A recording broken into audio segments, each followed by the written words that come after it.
Yo, what's up, fam? I hope you're doing well. A little bit of an update. As a lot of you guys know,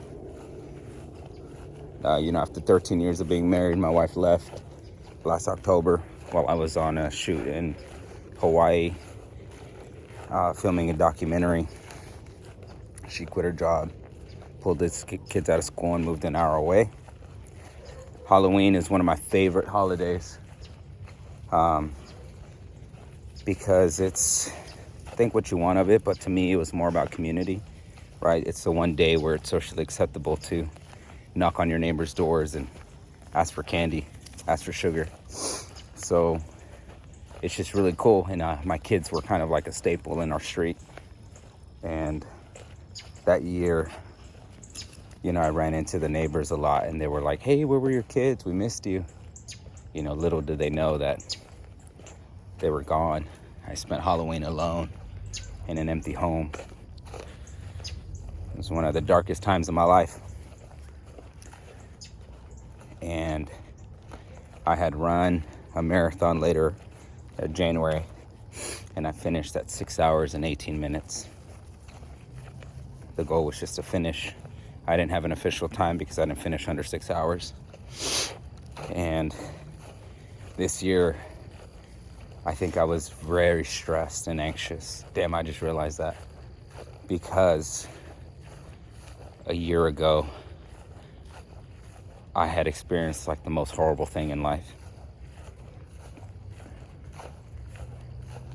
And I thought I was stressed because of the plans and the things that I was going to try and figure out. But I think it was actually, a trauma response of my body telling me that it was scared of what I had experienced the year before.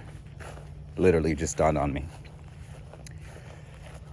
So I signed up for a marathon November 1st, and Halloween was on Friday. I had no idea.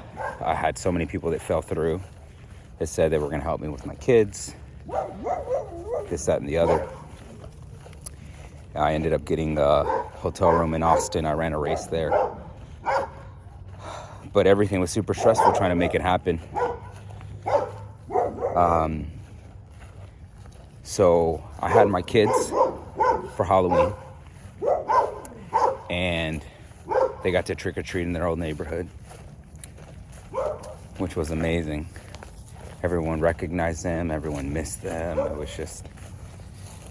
was a complete 180 from the year before.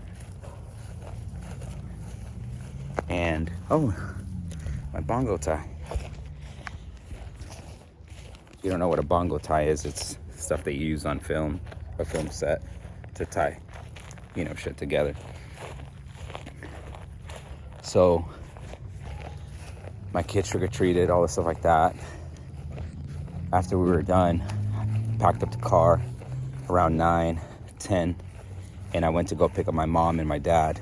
They've been helping me watch my kids while I work because, me and my ex haven't really worked together on swapping. So I figured I'm just going to have the kids when I'm supposed to have them, and I'll figure out the rest. So my mom's been helping with my kids, watching them in my home, which has been really neat because, my kids are getting to see that side of the family. So I picked up my parents. We drove to Austin, and we shared a 2-bedroom or like a 2-bed motel or hotel room.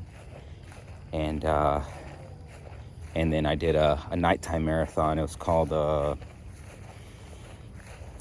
it was a small marathon. I think I was like one of 16 that ran the full. And I think like one of 30 people ran the half marathon. And then, a whole lot more ran the 10K and the 5K.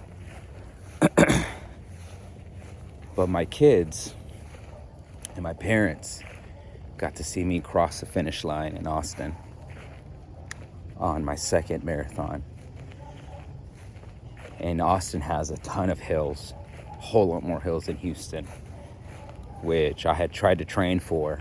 The closest training I got to was being dropped off in the Heights and then running up all the way to Jersey Village, which is about 600 of elevation, but it's like nothing compared to the hills in Austin. But I finished that run at 4 hours and 58 minutes. I shaved off an hour and 20 minutes from my last marathon. And that's not even the best part. I came in 10th out of the 16 people. And then my boys, which they weren't supposed to, ran out towards the beginning, like the little hidden part of the race. And they ran the last 0.2 miles with me. And at first I was like ignoring them because I thought it was like some random ass kids there. And then I like realized it was my children. I literally could not hold the tears back. And they ran with me and they were like, "Come on, Dad, you got this." Just started encouraging me, Benaiah and Malachi. And it meant the world to me. And I crossed the finish line. You know, they were like, "Oh, Matt, Benaiah, we need to leave because we're going to get in trouble." And so right before the finish line, they took off. And I ran through. My mom and my dad was there. My dad had a stroke in 2019, so he can't walk, and his leg got blown off when my mother was pregnant with me. So I don't know if he'd ever be able to run a marathon, and I get to run.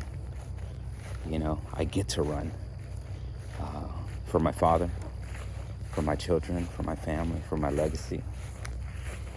And my parents were there to see it. And it was just the most incredible feeling in the world. You know, I hope that, you know, despite how hard this has been on my children, that they can look back and say that, you know, my father chose to run. My father chose to get better and to grow during a very difficult season.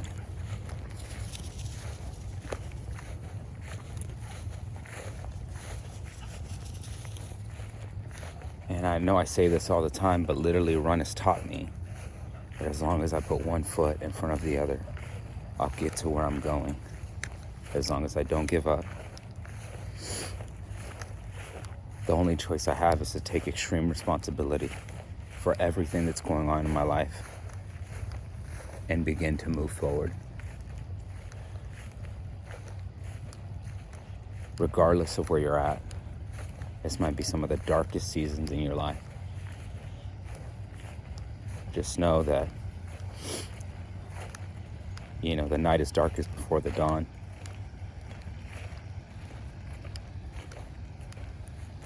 And that the night doesn't last forever. The pain doesn't last forever. The numbness doesn't last forever. The only choice we have as men is to move forward. Is to take responsibility. I'm not saying it's your fault, but it is your responsibility. Because as soon as you accept that, you regain the power, you regain control, and you have everything within you to change the situation that you're in. In October of last year, I was debating whether I should do the half or the full in 2025.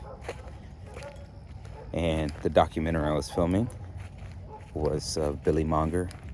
He was a Formula F4 driver or something like that in the UK circuit. He was in a horrible car accident in 2017. Lost both of his legs. And it couldn't be the most perfect timing because we were filming him raising money for this organization in the UK called Comic Relief. And he raised over £1 million.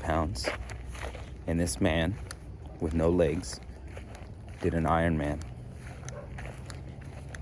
He swam 2 miles. If you don't know what an Ironman is, he swam 2 miles because I did it.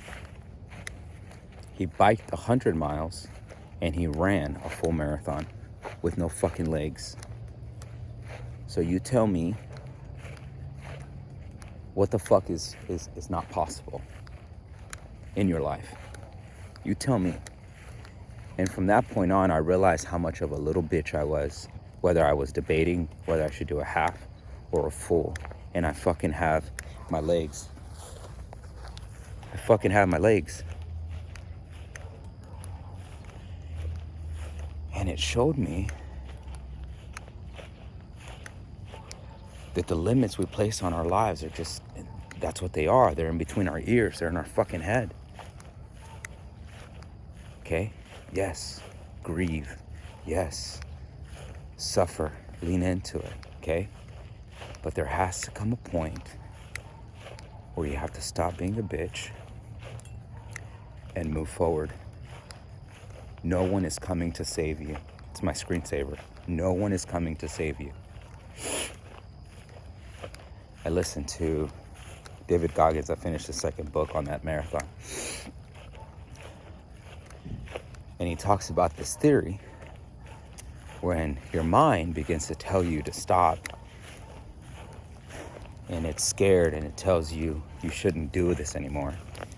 He says that ideally, in theory, that's 40% of your capacity. And if we stop listening to the little bitch in our head and grab our balls and keep moving, we're capable of so much more. You're a man. Act like a man. Move forward. If you don't want to do that, stop complaining and accept the fact that you're okay with being like everyone else, which there's nothing wrong with that. There's nothing wrong with being like everybody else, okay? But if you're tired of the limits that society has placed on you, the labels that people have called you, take responsibility and move forward. No one is coming to save you, but you are a fucking man and you have the power inside of you. Do you realize how many warriors and how many miracles had to happen for you to be walking on this planet today? And for a lot of us, unfortunately, our last name and our lineage is going to end with us.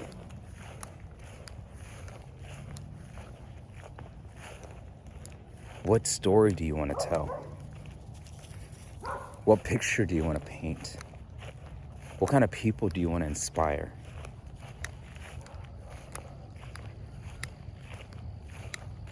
I don't know. Maybe I'm just talking out of my ass. Okay? A year ago, I wouldn't have believed you if you told me this is where I was going to be today. I still have my house. My credit score's gone up. I lost 50 pounds. My fastest mile is under 8:20. Like, I never in a million years, ever, would have thought any of these things were possible. But I'm the kind of person that commits to things and says, I'll figure it out.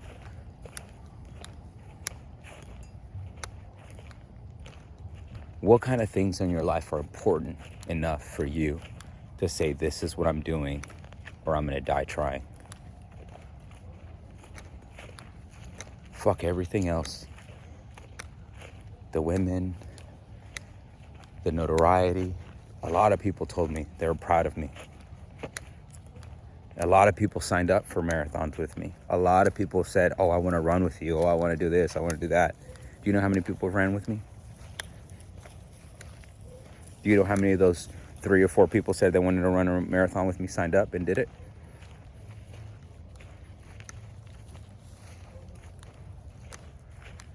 You have to be your own fucking cheerleader.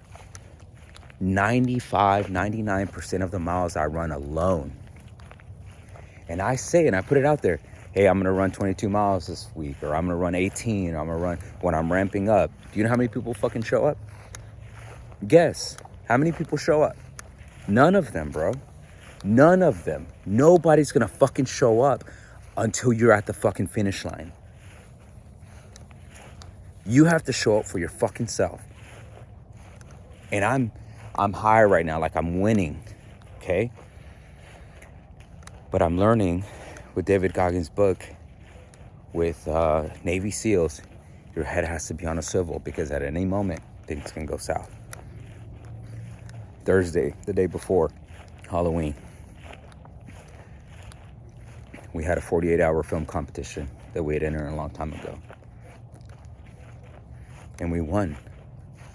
The short film I produced won with an amazing, talented team. And now we have a chance of going, or we will be going to Portugal to compete.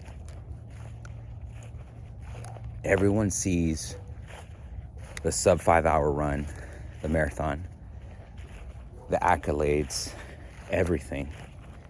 But they don't see the sacrifice. They don't see the loneliness. They don't see the work and the grind. You have to be insane and gone in your head a little bit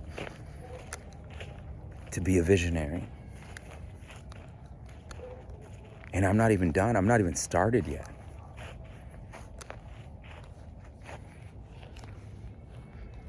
But you have to believe in yourself.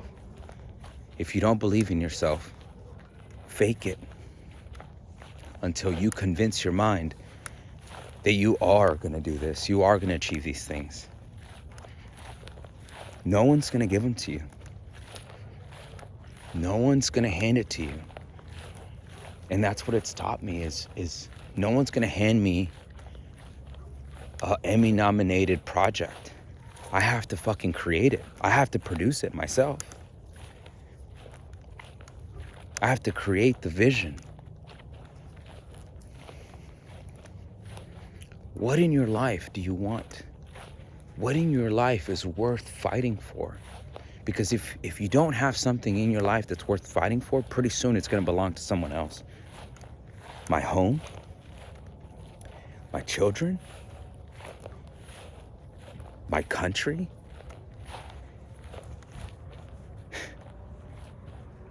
It's time to wake up. It's time to wake up, man.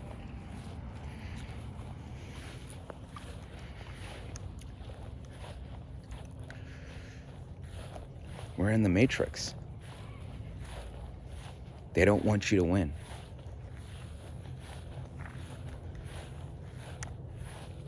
Everything they're trying to tell you is a distraction. Your attention is a currency. You're choosing to believe the lie in your head, and you're only at 40%. You're only at 40%.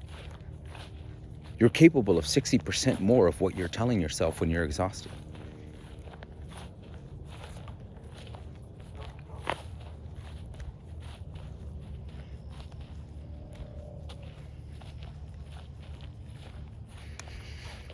I don't know. All I know is that I'm gonna keep doing what I'm doing until I run 100 miles within 48 hours, until I see the stories that I want to tell on a big screen.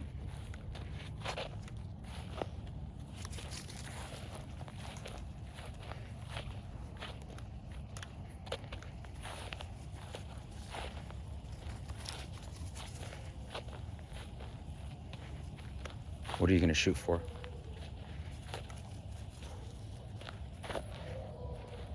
You have to find yourself. Not in women. Not in what you do, which is what I did wrong. I love what I do. And as soon as it stopped, I died inside. I struggled a lot. And running has helped me so much. I don't know what I'd do if my legs stopped working. But Billy Monger has shown me what you can do, even without legs. But there's not much you can do without hope.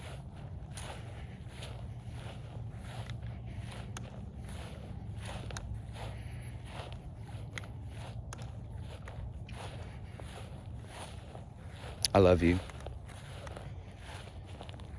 No matter how hard you think it is, I know the easy way out is to chew on a bullet. But just know that your problems just become your families and the people that love you.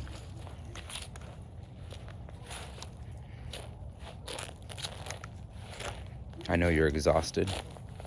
I know you're tired. But I hope you find hope again. I love you.